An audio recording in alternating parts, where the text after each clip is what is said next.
So we're going to talk about a movie now that engages the idea of retirement or forced retirement or maybe even losing your pension after you're retired. It's called Going in Style. Semtex Steel has frozen all pension payments. I'm thinking of robbing a bank. I'm thinking about buying a Ferrari. I just got drafted by the Knicks. Good week for everybody, huh? Williamsburg Savings will manage the liquidation of the fund. These banks practically destroyed this country, and nothing ever happened to them. I want to rob that bank. Let's go get our money back. Okay, this is one of those movies when you see it on the surface, you say, maybe I've seen this before. Well, it was an original movie a long time ago, and it has been restyled and re-released as something a little bit different. I went to go see this movie, and I'm going like, well, I don't know, am I going to like this movie or not? Loved this movie. The audience loved this movie. They left with applauding at the end of the movie, and it was really a great surprise and a lot of fun. And these guys are funny. Morgan Freeman, you love the guy, and I think that's one of the reasons that makes it even funnier. Alan Arkin, he's got that dry, sort of like sharp wit. And Michael Caine, you never know what to expect from him, and it is always just good stuff. When you talk, I tell you, there's a lot of slapstick in it, but you know the whole idea here is that their company that they retired from ripped them off. Okay. And the money's going to go back to the bank that they all bank at, who the bank is taking their homes away. Okay. So they're going to go rob the bank to get the money to keep their homes, which is outrageous because you know these are pretty old guys robbing banks. So anyhow, it sounds like a crazy idea. Alan Arkin didn't even want to do the movie in the beginning, and when you talk to the fellows, it's like, well, they figured out a way to do it, and it turned out great. I discovered that I'm allergic to latex. I didn't think I was allergic to anything in this world except cold weather. Yeah. But I'm allergic to penicillin. are you? Yeah. You didn't have to take any shots though. I had to wear the mask. Yeah, you wore them. I did no penicillin in this movie. No, none. It wasn't necessary. No. Great. If it's penicillin in the movie, I don't do it. I turn it down. I did a movie in Chicago in the winter, and it was called The Weatherman. Yeah. You know. Remember that? Yeah. I also did 3 Batmans there. That's right.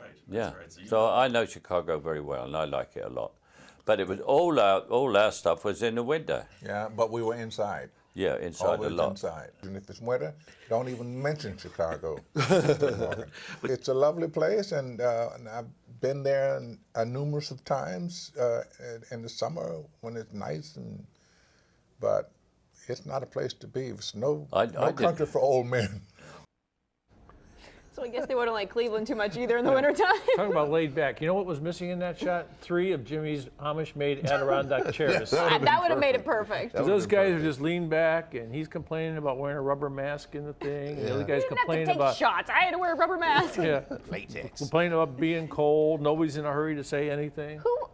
Do you know the lady's name that we just saw with the red hair? She was in Grumpy Old Men. Yeah. She hasn't aged. Anne Margaret. She hasn't aged. Yeah, Anne Margaret, and she's like Alan Arkin's girlfriend in this thing, and he sort of meets her, and she is more aggressive in the relationship, and ends up getting what she wants, so to speak. She seems like a woman that can get what she wants. It becomes a big element, Okay. There's a great story that happened here at Fox 8 I can only tell off the air, unfortunately, when she visited here. And one of our cameramen were really enamored with her. Okay. And he wanted to take her chair home with him.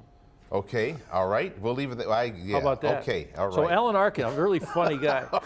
Alan Arkin, a really funny guy, is in this. And believe it or not, he was not the star his entire career that he appears to be today. It started in Chicago at Second City. It changed my life in every conceivable way. I went there with a sense of defeat because I give up any chance of ever having a career in New York. Nothing was happening for me. And I got offered this job at this little hole in the wall in Chicago, and I said, well, it's better than starving. So I went there, and 6 months later, we started getting international attention, and that was 50 years ago, and it was Second City, and it's still going after 50 years. One of the most amazing moments of my life was when those of us who are still alive were given a standing ovation at the 50-year, and we looked at each other with our mouths open. We went there to. They talked about us like we were legends. We went there to survive. We had nowhere else to go. We didn't belong anywhere in the world. We didn't know if improvisation was ever going to mean anything, and it turned into an institution. So he won the Academy Award for Little Miss Sunshine, I Little believe. Miss Sunshine, yeah. And he was up against Eddie Murphy, Okay. who was in a musical, and he was great in it. I thought Eddie Murphy was going to win for sure. And Eddie Murphy thought he was going to win for sure. And when Alan Arkin won, Eddie Murphy got up and left the Oscars. No. Oh, yeah. He was that bummed. Speaking about leaving movies, you're not going to leave this movie. And as a matter of fact, when I saw it with an audience, it was a young audience, I thought, and they stayed and they loved it. You know, so it relates to people on a lot of different levels. Okay. And you get a little closer to retirement, you really relate to it. You know, it's about making sure you have enough money going in style. Yeah. We'll get Dave I like Mortash it. in on that, right? Okay. There we yes, go. yes. How about that? I think that's